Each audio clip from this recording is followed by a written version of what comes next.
speaking.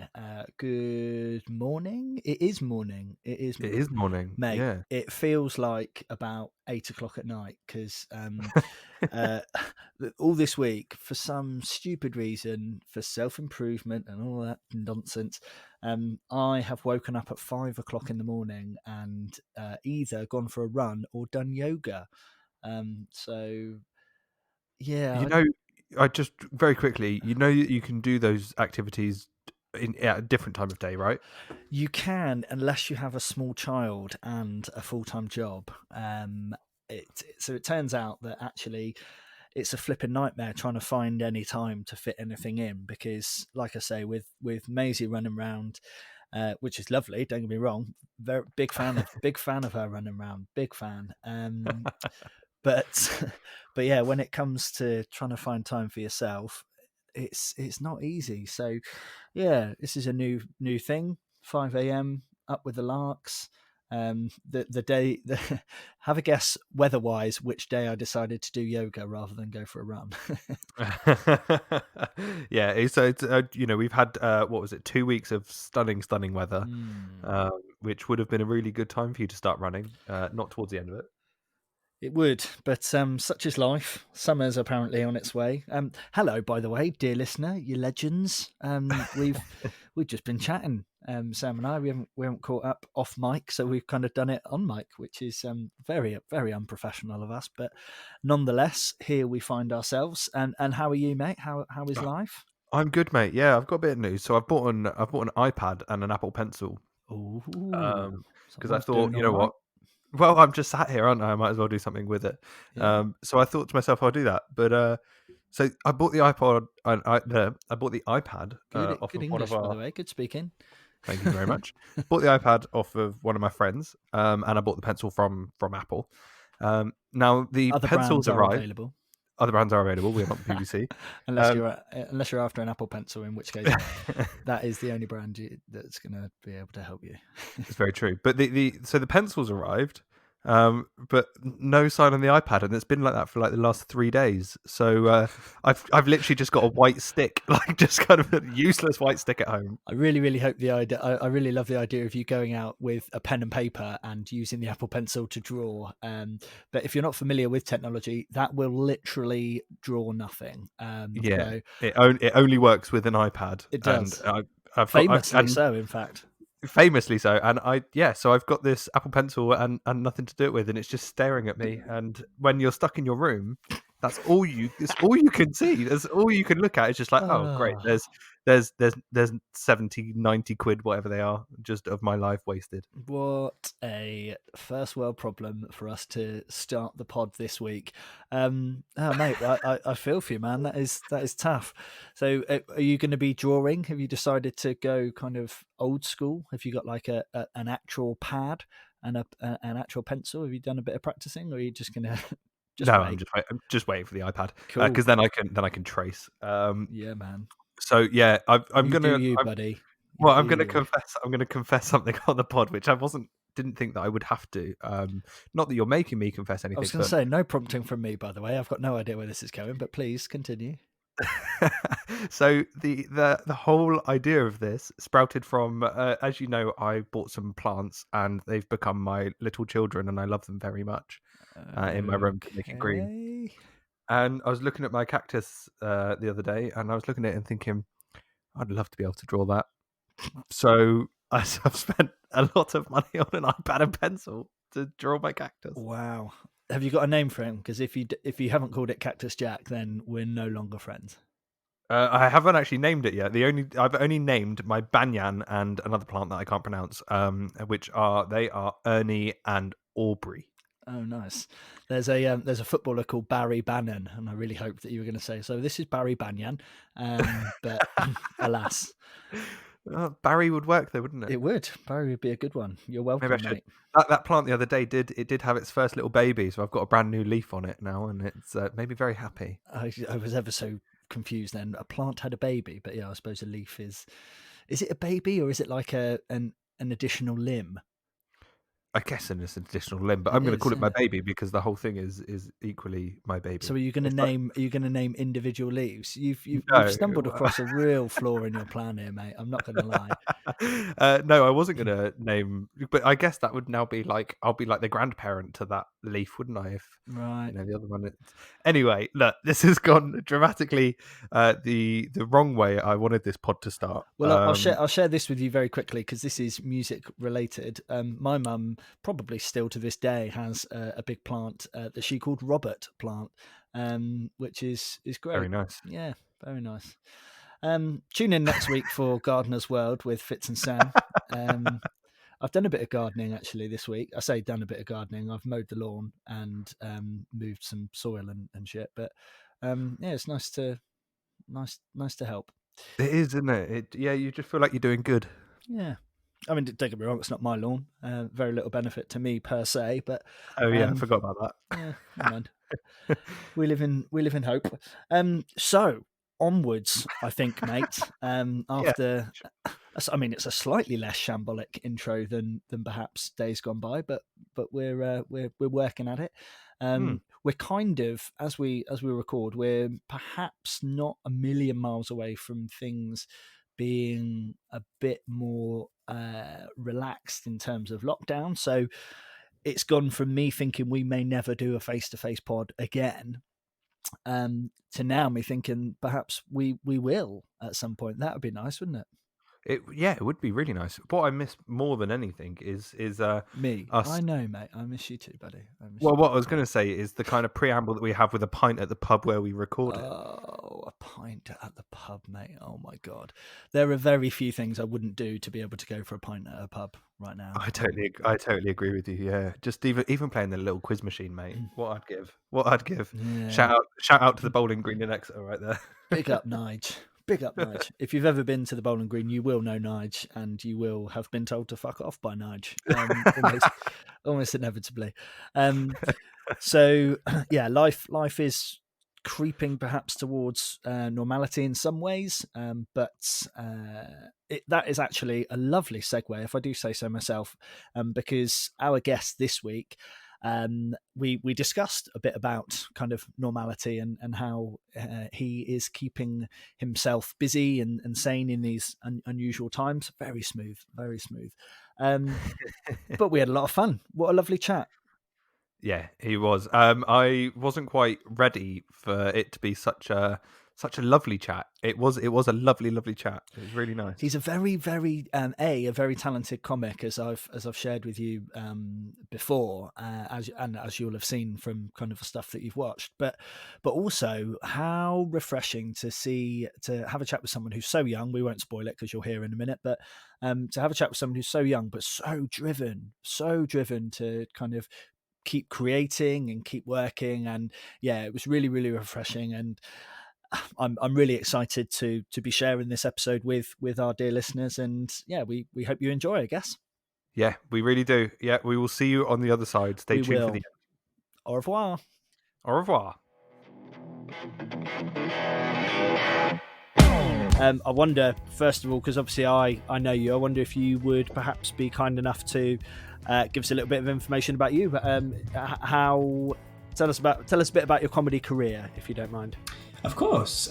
So I've always kind of been on the stage more in an acting, profession. I did it when I was like 13, 14, and I love performing. Always loved performing, and it just seemed to make sense. And I started comedy at 15, and in my 15-year-old mind, it just made total sense that I love performing. So let's go perform this thing. And I'm 15, so I have no fear, and I think I'm the best at everything. So I got up and did comedy, and luckily I started in a very, it was different to the comedy circuit. It was more music, open mics, and kind of youth events and stuff. So it was a very friendly start into comedy. And even when I started going into the clubs, actually being quite young, they were very forgiving. So I was given a lot of time and room to be, quite frankly, very bad. Am I allowed to swear? Is this a swearing podcast? Yeah. We've apparently, if it's not for children, then it has to have an E next to it, i.e. explicit. So you swear away, my friend. worry not. All right, so I've got the burden of whether or not we put an E next to this episode. This is I think it's already done from my understanding. Sam's technical director, so they've all we've got Fitz on the pod, so they've all got E's next to them because he's certainly not safe for children. So yeah, nicely done. See, you'll be fine, mate. Nice little dig. all this build up for probably one of the tamest swear words. I was shit, basically. Yeah, I was not great, but I was confident, so I was forgiven a lot, and all that kind of those two years or so of really trying and failing was done in a very welcoming environment. I think if I'd started older, straight into the clubs, it would have been much more discouraging. So I started at 15, and the only world I knew was theatre, so it just made sense to do a show. So I put on my first show at just turned 17. Wow. And then I've just been doing Edinburgh hours ever since then. And I prefer that kind of medium of a longer hour to work in, because you can tell stories and build up your own momentum. And I think that's from the theatre background, just doing that. And then once I'd got I had Edinburgh shows nailed before I had club sets nailed, because I didn't realise you had to keep them punchy. So only just in the last 2 years or so, I've been working at the club circuit as well. That's amazing to make that jump, because I can only imagine that most comedians will go, we'll do the 5-10 minute stints, not all right, I'm going to come up with an hour's worth of material. Yeah, it was a bit ambitious to just go, I'll just do an hour then. I've barely performed. In fact, I think by the time I did my hour, I'd only been in like 2 actual comedy clubs. That's mad. Oh, so mate, that's incredible. In terms of the because obviously we've for a little bit of background, I suppose, for you, Sam. So Andrew and I have gigged together a few times. I'm a big fan of you, if you don't mind me saying so, Andrew. But thank you very much. In fact, Andrew, you closed one of, I think it was the third to last gig before lockdown, and it's one of those rooms that wasn't set out, my fault, but it wasn't set out particularly well, with kind of pockets of people chatting, which can, as we've spoken about on the pod before, Sam, that can be to the kind of detriment of the quality of the night. But you absolutely smashed it, and which is a phrase perhaps often overused, but fully deserving in this instance. So, but I'm always fascinated by the material side of things. So, obviously, you mentioned you were very blasé about it, if I may say so. But I just kind of did my first show, and then got into Edinburgh hours. So much to unpack there, I think. But so, would you mind sharing a little bit about how you kind of approach an hour? Because I'm yet to do an hour, and Sam's obviously not done one either. So Sam won't be coming close to an hour for a long time, I'll tell you. You'll be surprised. People often do much longer than they think on their first gig. That's true, actually. Yeah. Well, first of all, thank you very much. I was a fun room to play. Although, yes, I was always worried about the pockets of talking, but it ended up being very lovely, that gig. As for building up an hour, I dove in very... I hadn't seen, other than like DVDs and kind of what's been on TV, I hadn't seen an hour. So, and I think that was helpful to just go in with no expectations or no idea of what an, in quotation marks, Edinburgh hour is, because it just gave me so much freedom. And I even though I started like that, now that I know what goes on at the Fringe with people's shows, I get bogged down in like, it should be like this and I should talk about that. I just think I was stupid. I didn't start like that. So get an hour, you have to have you don't have to have a theme, but a theme or a narrative or just an arc, callbacks, anything to keep the audience engaged. Yeah. People say you can just do an hour of stand-up, and you can, but not many audiences that will sit through an hour and not be like, why is he still talking at the 40-minute or 50-minute mark? You have to have some sort of purpose, even if it is just a few callbacks or a running gag or anything. So there is a big difference between an hour of someone talking in a comedy setup and an hour of comedy, I would say. Yeah, for sure. Yeah, yeah. You've mentioned there some of the kind of technical stuff that Sam and I have briefly discussed. Sam, are you familiar with a callback? I would imagine so. I'm going to put myself on a limb and say it's when you're talking about a subject, you kind of go into a different one and then you bring that first one back up. Very nice. Yes. Nailed it. Full Couldn't marks. Full marks indeed. Couldn't have put it any better myself. Yeah, very nice. Oh, cool. So you've done Edinburgh 3 times, I think. Is that right? Correct. Yeah.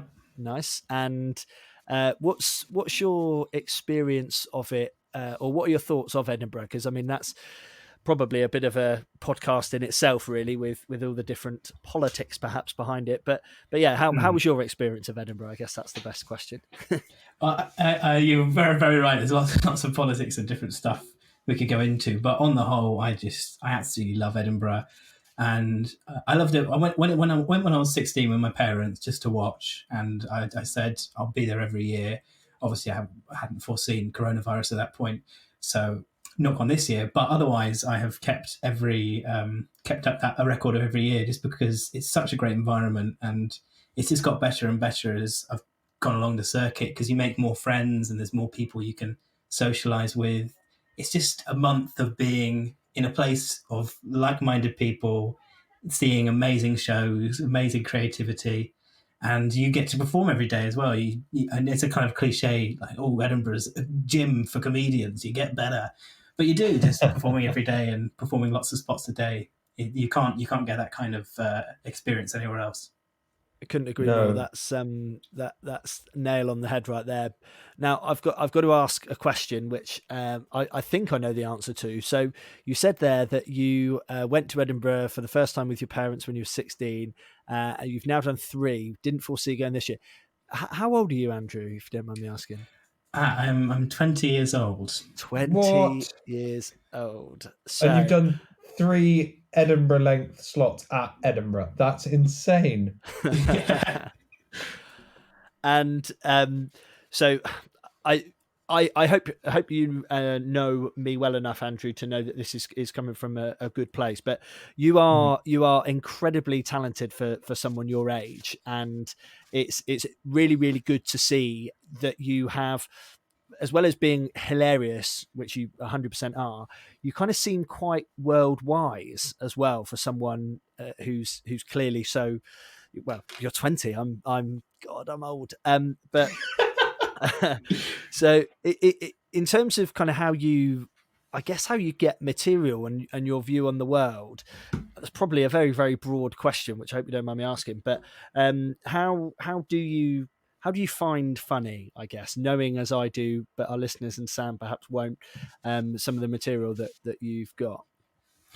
It's a very fair question. I just keep my phone with me, and if something pops up, and I'll write it down. And it is there's a fair bit of sitting down and actually working on it that goes into it. But in terms of inspiration, I don't think it's different from anyone else. And although I am young and I've not got as much life experience, I think there's almost a slight benefit, because everyone was, well, other than people that are younger than me, everyone is that age at one point. So even if I'm talking about something quite specific to being 20, older people in the audience will be like, oh, I remember those days. You've got, it's not a universal, it's a universal thing, because it's not, you don't exclude anyone by talking about younger years. I mean, lots of comedians talk about like going to school and those sort of memories.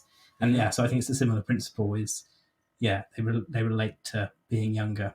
What a great way of thinking about it. I've not thought about it like that, because, as you say, there could be a kind of, not stigma, I don't think that's the right word, but there could be a bit of a stigma attached to someone being younger, and for exactly that reason. So yeah, I admire that viewpoint. Yeah, thank you. Yeah, you do get. Go on. One thing that we quite often talk about on the pod is how, like, as a musician, you can practice a song at home and then you can go out and play it because you know it. But as a comedian, you can't do that. You've kind of got to test it in front of a crowd. So in order to write your material and then put that in front of a crowd, for an hour-long set, do you do open slots then? Do you kind of do open mic nights and stuff to try and get the material right, or do you just throw yourself in at the deep end? Well, originally, and I didn't do it this year, although I think I would want to return to it because it worked really well. I'd book out a little hall or a theatre, and I'd say this is a work in progress, and I'd have really cheap tickets, and lots of friends and family would come, and I just do an hour kind of new blind, not really knowing how it was going to go, just. And I feel safe to do it in that environment because there's lots of people who are friends with me and they know what the situation is. So I do a lot of that, and I do open mics and open spots to test stuff out as well. But more and more, it's been harder to, especially because I live right in the kind of the comedy black spot near Salisbury, and there's not a lot going on. So I either have to travel very far for open mics, or a lot of the kind of popular open mics around here fall on a Friday or Saturday, and I kind of need to do paid work. So it's hard to find the time. So that's why I like to hire out a hall and kind of have a free space to just do what I want for an hour or two. That's wicked. That's that is amazing. Yeah, that's not something that I don't think that's something that I might be wrong, but I don't think that's something that many comics would necessarily do to just. I guess it's born of the location that you're in, you know, the new material nights and open mic, for want of a better word. Obviously, that's great. But of course, if there's nothing going on, then if there's a problem there, what a way to solve it other than to have a gig of your own, a nice work in progress. Exactly. It's and it's so much nicer to have that space. As much as I do love going and actually testing my chops in front of a crowd I don't know, having that friendly kind of, I suppose, home crowd is the right phrase. That home crowd is so freeing. Yeah, freeing. So on the subject of, I guess, for want of a better word, the lockdown that we're currently in, you know, we've spoken to a couple of comics and a couple of musicians who have used the time in different ways. How have you found lockdown so far? Obviously, we are 12 weeks in. Sam, you'll know. No, I don't anymore. It's merged, mate. Like I was keeping count, and even the date of my release on a calendar, but that's gone past and gone by. He's not in prison, by the way, Andrew. He's a vulnerable soul. We should probably say. I'm not in prison. I am just shielding. I think they're calling it now, aren't they? Nice. Yeah, it's been at least 10 weeks. I don't know. Yeah, it's been I mean, this is a long old discussion to work out how long it's been, and the clear answer is just it's too long at this point. And how's it been for you? It's been all right, actually. I really miss seeing people and going out with friends, and more than performing, I miss the social aspect of comedy and seeing all the different people. It's been okay though. I've been lucky to kind of sidestep into some online bits and a few kind of writing projects, but I've just started collating notes. For the first few weeks, I just didn't write any stand-up. I think I found it very hard to think in those terms because it didn't seem like a possibility. I was like, this isn't going to happen anytime soon, so I couldn't think in a stand-up mindset. But I've started to collate notes now, and I'm actually quite desperate to get out and just say them and see if they're all funny. Yeah. I bet. Yeah, it's because I guess by the end of this, because there is a good chance for especially comedy that it could be a little while until it's back. You could end up with notebooks full of ideas and jokes and stuff. You might end up having to go on tour with it. Yeah. Hopefully I'll have a new show at the end of this. That'd be nice. I was working on a show for 2020.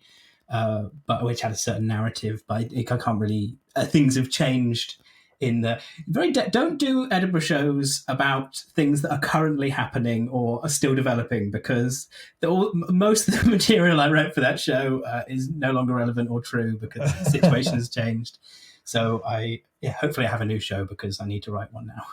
Of course. And are you writing primarily on kind of like lockdown experiences and like lockdown life, or are you trying to take it from an angle so you're not adding more coronavirus jokes into the world? Yeah, I'm certainly not not aiming to do lots of coronavirus stuff. I think there's been some stuff which has come out of lockdown but is still true generally, like a few observations on living with parents and stuff like that. But I think they're observations that are true anyway, but they've just been amplified, and I've been able to notice them because of the situation. Yeah, that makes sense. For sure. In terms of the shows, I should have probably asked this a little bit earlier on, but in terms of maybe we'll have some whiz editing from you, Sam. No pressure. But yeah, right. But in terms of the shows that you've done, we discussed kind of the having a theme / narrative in an Edinburgh show. What were your previous shows about? So the first show was I was still at school at the time, so there was lots of stuff about mental being at school. It blows my mind. It blows my mind that's the case. I'll shut up about it now. But hats off. Thank you. Yeah, lots of material about teachers and school trips and parents and kind of starting to go to parties at that age, and lots of poetry as well. I mixed in poetry with my stand-up. Which is something I only did for that first year, because. And how was that received? Sorry to interrupt you, but but knowing all Edinburgh audiences, how did it go? Well, that is partly why I dropped it. Is it was not received. Well, it was actually received very well at Edinburgh, and lots of crowds said they really liked the poetry, especially across an hour. It was nice to break up the time. Yeah. But yeah, I decided it wasn't worth investing in poetry going forward because it did not work in the clubs. There were a few occasions where I was like, oh, I'll pull out that poem to end on, and then everyone would just be like, why is he doing a poetry recital? What has this become? Because they were amusing, but they're not like, laugh out loud funny, which is fine in an Edinburgh hour to have a bit of a break and just have something amusing. But in a club set, it did not work. So I stopped doing poetry and tried to focus more on bits that I could do in Edinburgh and also take out of the show and use in clubs. That was 2017. It was all about school and a bit of poetry. And then 2018 was called Coming of Age, about turning 18 and different experiences of. That was my first show as well, where I came out as I talked about being gay. So that was.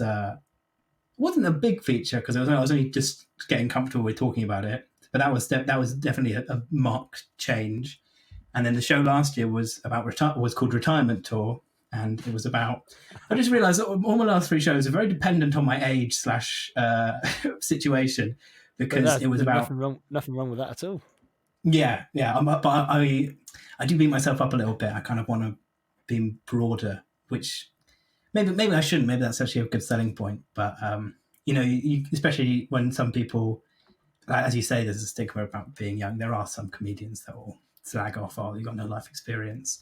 It does get in your head a little bit. Like, oh well, I should just do broad stand up about everything just to kind of prove myself.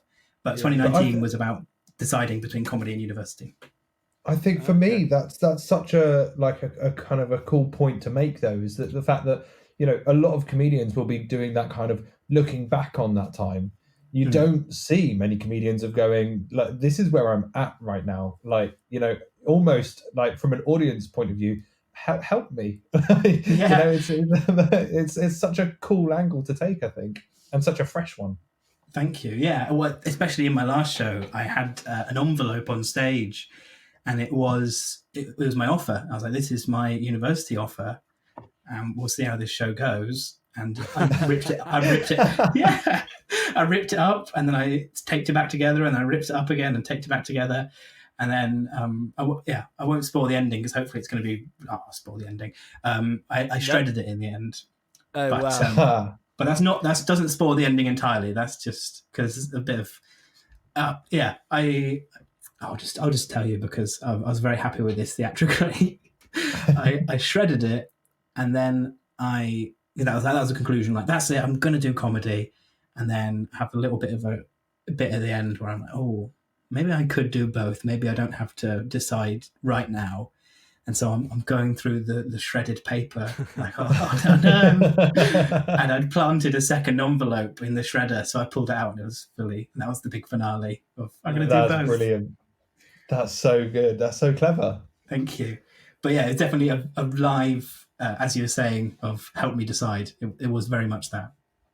And do you think that I mean, obviously the point of the show was to get laughs and to be funny, I guess, but was it actually a kind of a decision, almost like a vote, you know, had it gone not as well as you would have wanted, or had you had some kind of epiphany or whatever, would you have, and I'm assuming that you chose comedy over uni, would you have gone the other way if things had gone differently, or do you think you always knew? I think a little bit of me always knew, but cool. there was a risk that I wouldn't. If I would have carried, even if I went to university, I would have carried on doing comedy, but I just couldn't have committed as much time to it. So I was 80% leaning towards definitely comedy, but there was definitely an element of jeopardy. It wasn't entirely pre-written. Well, academia's loss is definitely comedy's gain, that's for sure. On the subject of club gigs, so obviously, I mean, for you, Sam, forgive me if you're familiar with, but so the club gigs, Andrew, you'd be talking kind of the Friday, Saturday nights, you know. The best or biggest examples of comedy clubs are obviously your Comedians and your Glees, but also do you mean in terms of kind of all the gigs on the circuit, so like pubs and stuff as well? Yeah, all sorts of gigs. It's I started slowly breaking into the kind of Comedians and proper regular comedy nights, you know, purpose-built comedy nights, but the pubs and the clubs, the pubs and the independent clubs, especially in the Southwest, because that is most of the gigs down here. Yeah. They're great for building proper character and ability to. Southwest acts are always so much more adept, I find anyway, when there's something going wrong or the room's not set up right or there's a heckler. Sometimes you see acts from London, or if they're in a big city where there's a nice circuit, that can really throw them off. But in the Southwest, we're a bit not to get elitist about comedy locations, but yeah, I definitely see Southwest acts dealing with it much better. Made of sterner stuff. And on the subject of the circuit, I guess, have you found that as a younger act, has that, I don't know what the word I'm looking for is, have you found it difficult in any way with other comics? Knowing comedians as I do, I hope that the answer is no, but no, not really. When I very first started, there were a few clubs that they're literally like, we cannot let you in legally. So that was the only stumbling block, and all the comics that are a bit anti about it, and there's literally only one or two. They're kind of irrelevant anyway. You know, yeah, exactly. Fuck them. They're just hacky older comics who are trying to cling on to something that doesn't exist anymore. God, I got very catty. I didn't mean to. No. It's so spot on though, mate. Because you get that exactly the same in kind of the music industry, especially trying to like come up through the ranks. You get the guys that have been, you know, in it. Like they may have gone on world tours and now they're doing little pub gigs as they're kind of trying to close down. But they still see you as like some grotty little kid who doesn't know how to play an instrument, but yet you can play it better than them. And it is that you've got to just shrug them off and just go, well, you know, if you're not going to be supportive, then I'm not even going to bother giving you the time of day. And luckily, yeah, it's exactly that. And luckily there are only a few, and generally promoters and comedians and everyone's very lovely. I find the comedy circuit is generally very lovely.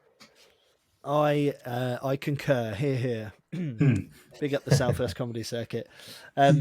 So speaking of the Southwest comedy circuit, I noticed very recently, and this may or may not be pod worthy, but are you an admin on the comedy circuit page?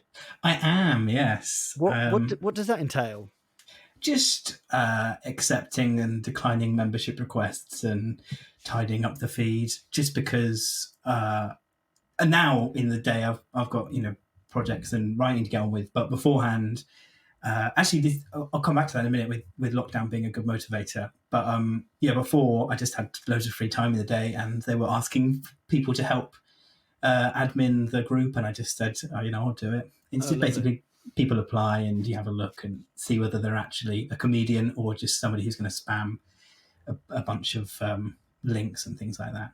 It's nothing that special. Because there was a time where I remember looking at the admins and there wasn't a single comedian on there. So it's really good to have someone on there who, obviously knows and loves the circuit. So that's probably not solid gold content for our dear listeners. But it's a good point, especially because adminning and, running groups and stuff like that, I don't think there are a lot of groups that are actually run by comedians, because comedians are rubbish at admin. Amen to that. Yeah. So the people that end up running these things aren't actually normally kind of actual performers on stage.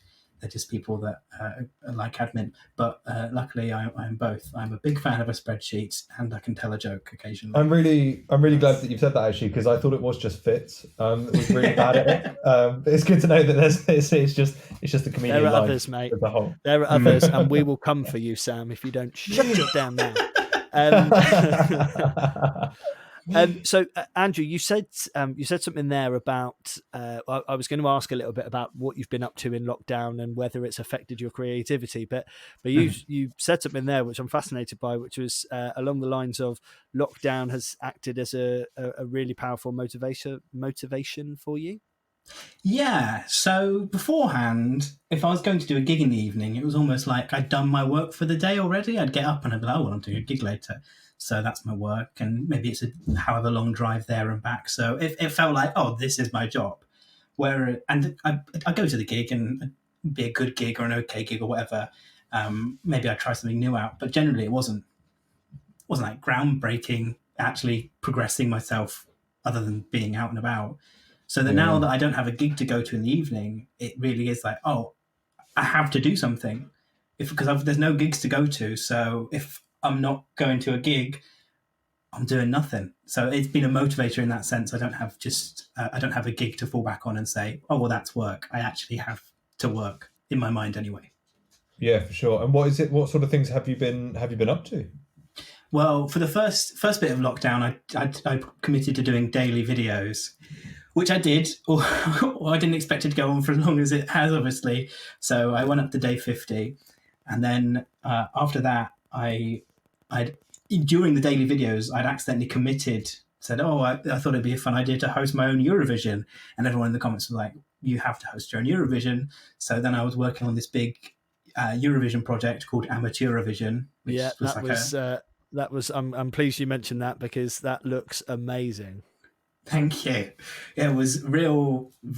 I really killed myself over it. I partly because I didn't leave enough time, which is partly my own fault. When I say partly, it's entirely my own fault. But it was, I really put a lot of effort in, and I suppose that's my Edinburgh show for this year, because it's now a long worth of comedy and sketches and stuff. So that's going to be my Edinburgh alternative this year, Eurovision. Sam and I are keen to.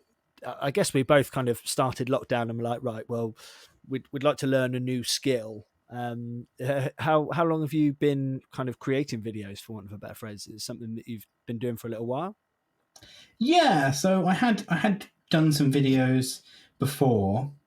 I like just occasionally, and where I'm in Salisbury, when the Novichok stuff happened, I did a video about that, and that got a good bit of success, and a lot of people in Salisbury saw it. I was actually working for Pizza Hut at the time, doing deliveries, and like every other door I'd go to, someone would be like, "Oh, you're that guy from that video." Oh, wow! So I really got a sense of, there's something in actually producing online content. You can reach so many more people.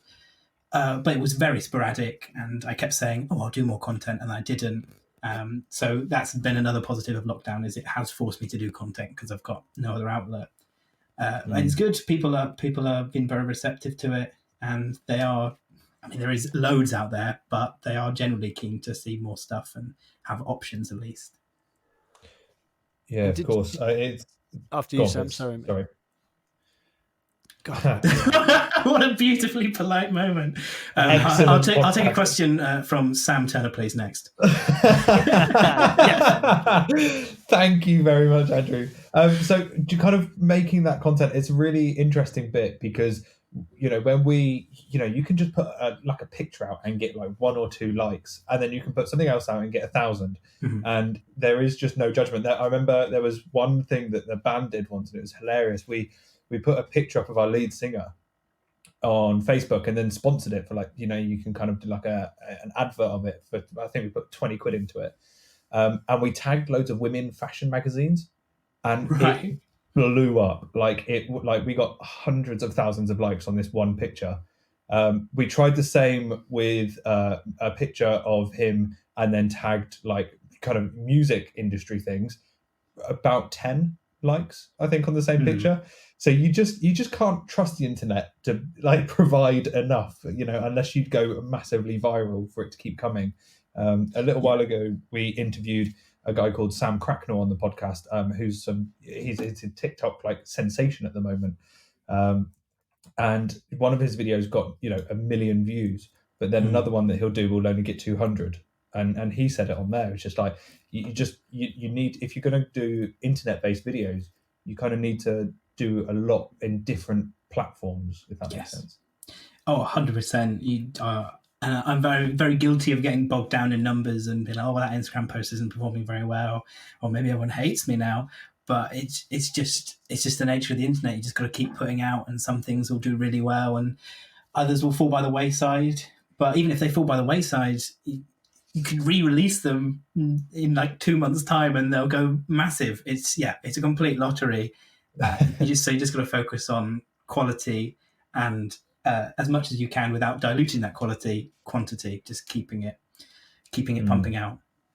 Yeah, I totally agree. And if all else fails, to just tag women's magazines. I think Yeah, I'd not thought of that before, but I'll do that on all my stand-up clips now. Yeah, for sure. So when we are back to normal, which obviously will probably be quite a long time. Let's say, for example, things are back to normal. How would your days typically be spent? Because you strike me as someone who isn't necessarily the stereotypical view of the comedian, i.e., stay in bed until 2:00 in the afternoon and drive to the gig and then come home. And you strike me as someone who likes to keep busy. Is that fair? Oh, 100%. I don't know what I'm running from, but I cannot sit still for too long. I need to have lots of different projects and things going on. I don't know what I'd do if I had to sit down and relax. Which is good in it's one of those blessing and a curse things. It'd be nice to just chill in the sun, but I really have to keep doing different projects. So when life goes back to normal, I don't know. I don't know what the circuit's going to look like. I think I'm going to have to put a lot of time into starting my own gigs and stuff, because I think it's going to be hard to. There's going to be a lot of competition for spots, and there's going to be a lot less spots. That's what I think anyway. I think it's a lot of promoters and clubs are going to struggle to keep putting on gigs. So, which is a shame. So hopefully I can, where I've got a bit of financial stability, still living with my parents.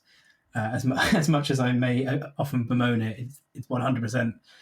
I feel very lucky right now. So hopefully after this, we'll go back to normal. We'll be focusing on setting up some more gigs and working with other promoters to try and get comedy back to normal. Amazing.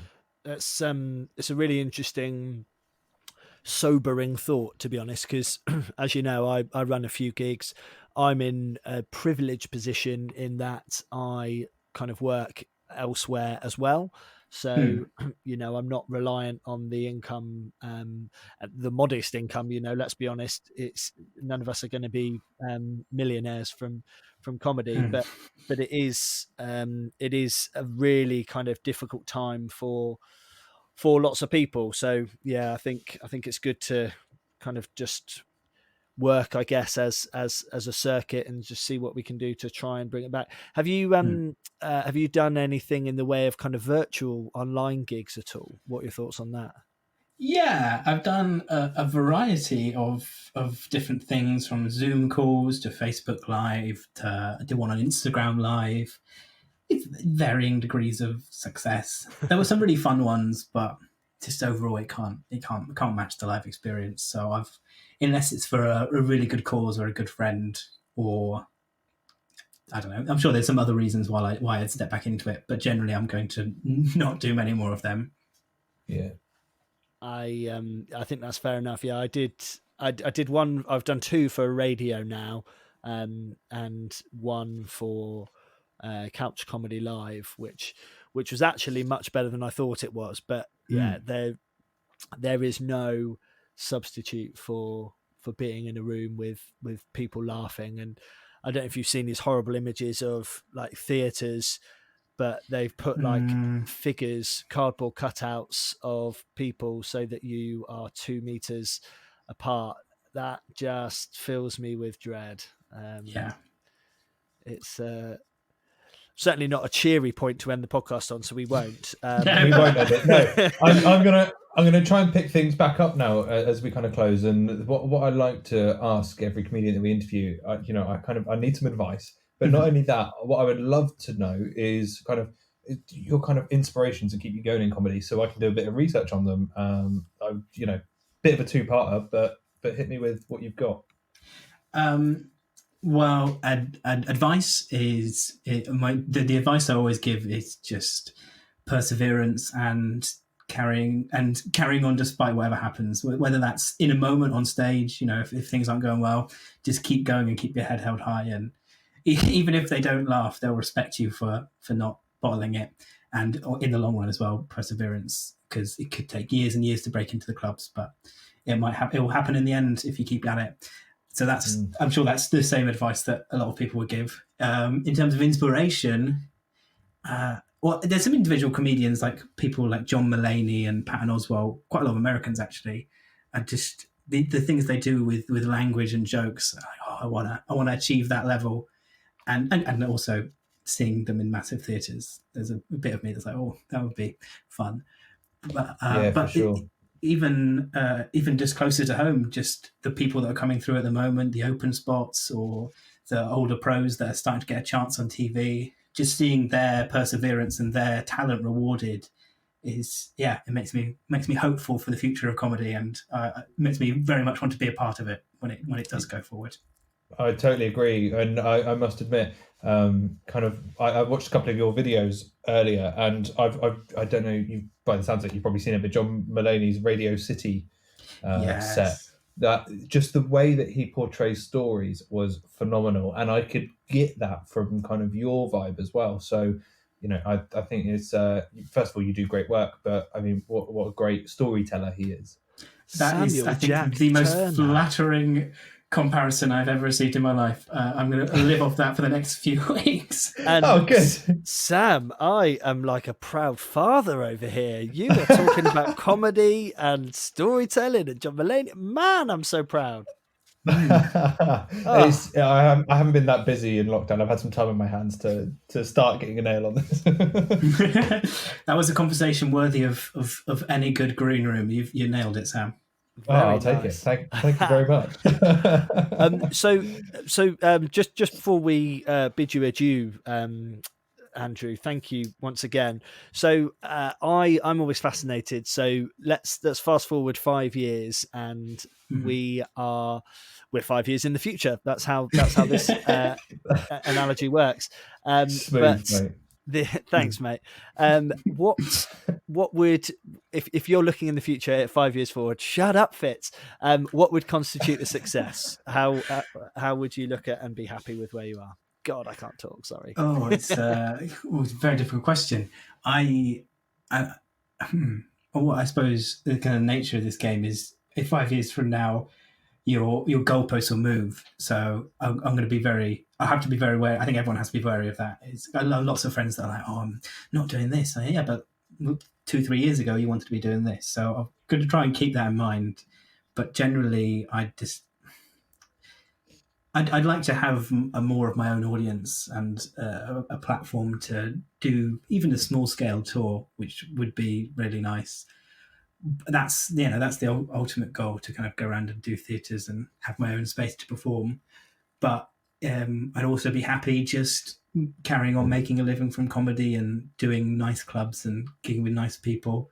So as long as sometimes, and the same with the online. In a sense, the same with the online is the industry is very unpredictable, and you don't know what it wants or when it wants it. So as long as I don't take a step backwards, I think that's some sort of success. Well, I really don't think that you're going to be too far away from kind of the your own audience part of that. I loved looking at your stuff on your website, and can't wait for all of this to be over so I can come on and see that tour show for sure. Thank you. Oh, amazing. No problem, mate. Andrew, like I said, thank you so much for joining us today. It's been a real pleasure. We will certainly give you a shout out on all of the socials, etc., etc. Is there anything that you would like to share? With no pressure, of course. We can always cut if needs be. But is there anything you'd like us to kind of shout about in particular? I'm very proud of Amateurivision. It's probably the one project that I'd always point people towards at the moment. That's probably the thing that is the biggest achievement in the last few months. So any more coverage of Amateurivision will be appreciated. But otherwise, that's it. Thank you so much for having me. It's been an absolute pleasure, mate. Thank you very much. Really has, and I cannot wait until we get a chance to gig again. Andrew White, everybody. What an amazing guy he is. He really is. Like, properly. I mean, I know Andrew and have had the pleasure of gigging with him several times, so I know how lovely he is and how funny he is as well. But what a wonderful guest for the podcast, and I'm delighted he was able to join us. What I love about Andrew is just from kind of being part of that conversation, and I hope you, dear listeners, kind of feel the same. I already feel like I know Andrew as well. Like, he is who he is. There's nothing hidden there. It was such a pleasant chat. Pleasant conversation, which is what one wants as a host or co-host of a podcast, for sure. Definitely pleasant conversation, but also inspiring in a way. Like I said, kind of alluded to at the end of the intro there, but it's so refreshing to see someone working so hard and to have a real drive for success. And, they are the people who or the types of people that will go on and be successful. And I'm very proud, I must say, mate, of our guest list that we've had on this podcast, because we've spoken to some really talented people. And, I hope that it is a glimpse into the future, and that our listeners are getting a glimpse, like I say, and an opportunity to see rising stars before they've kind of really hit the success that they'll get. I think it's nice. Yeah, it really is. It's I've loved doing it, and I truly hope that kind of the interviews continue, because although I do love talking to you, mate, it is really refreshing to have somebody else to talk to as well. Thanks. Thinly veiled insult there, but I'll take it. That's fine. So that's what I'm learning. Sorry, that's what I'm learning. Whilst I'm on this comedy journey, I'm learning that I can make really good funnies when I'm insulting you. But all you need is me sat on stage next to you at every gig you ever do, and you'll be fine then. Yeah, that'd be great. Yeah. I went through a stage of thinking I should take my dog with me on stage everywhere, but knowing my dog as I do, he is a little shitbag, and so it would be a nightmare, because I'd be right ready to deliver a cracking punchline. I would, but then he would see someone in the audience with crisps, and he'd just go and sit there and either try and steal them or just look lovingly at them until he fed them. Yeah, good. So before we give a little shout out to where our listeners can find Andrew White on the interwebs and that, what have you got coming up in the week ahead, my man? Great, massive things, my friend. I might venture to the kitchen You baller. Yeah, potentially. Who knows? No, I haven't got masses on. My hope is that the iPad arrives and I can start drawing, and I'm going to just spend loads of time doing that, I think. Good. That would be that'd be good. What about yourself? I have got I've got a fairly busy schedule / life. So working from home more or less every day, preparing for a time where that may change. But most importantly and interestingly, I suppose, for this pod, I've been playing guitar almost every day. I've missed one or two, but I've been strumming away when I can, which is good. Again, ever so basic, not really got any kind of tune, but I'm just practicing playing chords and transitioning between chords. When I say chords, I mean like 3 chords, but yeah, we're getting there. And then on Sunday, which is Sunday the 7th of June, Belly Laughs, which we spoke to Mark Olver about. You're either going to listen to this just in time to get involved, which would be great, or you're going to be listening to this in ancient history, or rather this will be ancient history. But yeah, it's a really good cause. I have submitted a video, which I was tasked with. You're laughing because you're the only other human that's seen it. Yep. I know for a fact that there's a lot of really talented people producing content for this, and I am pretty confident I will be. Someone's got to be, but I'm pretty confident I will be the maker of the worst video. I'm pretty sure. We'll let the audience decide. Look at that. Oh, it's so embarrassing. Oh, no, it's amazing. I loved every minute of it. Every painful, long, agonizing minute. It was great. But you do say that I'm the only person, the only human. I might have sent it to Jodie, so she could look at it. What did she say? She laughed the entire way through. Oh, that's good. Yeah, she paused me on FaceTime and was watching it at the same time, so I could listen back to it again. And yeah, it is good. It's very good. It's really cringy, but it's cringy good, if that makes sense. So we will. I will have to upload this because we've just basically spoken about it really cryptically, but we will share it, dear listener. So keep an eye, as ever, on the socials at comusicianpod everywhere.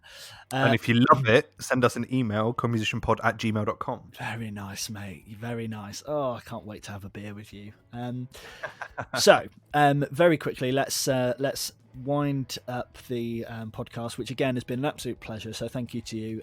Huge thanks go to Andrew White, who absolute legend. I'm really pleased that we were able to get him on the pod, and I'm sure you'll all agree, dear listener, he was a very interesting and thought-provoking guest. It was lovely, really nice and funny, proper funny. Yeah, really funny. So if you want to find Andrew, and particularly do go and check out the amateur revision that he was talking about, you can find him Stand Up Andrew everywhere, apart from YouTube, which is Andrew White Comedy. So youtube.com/Andrew White Comedy.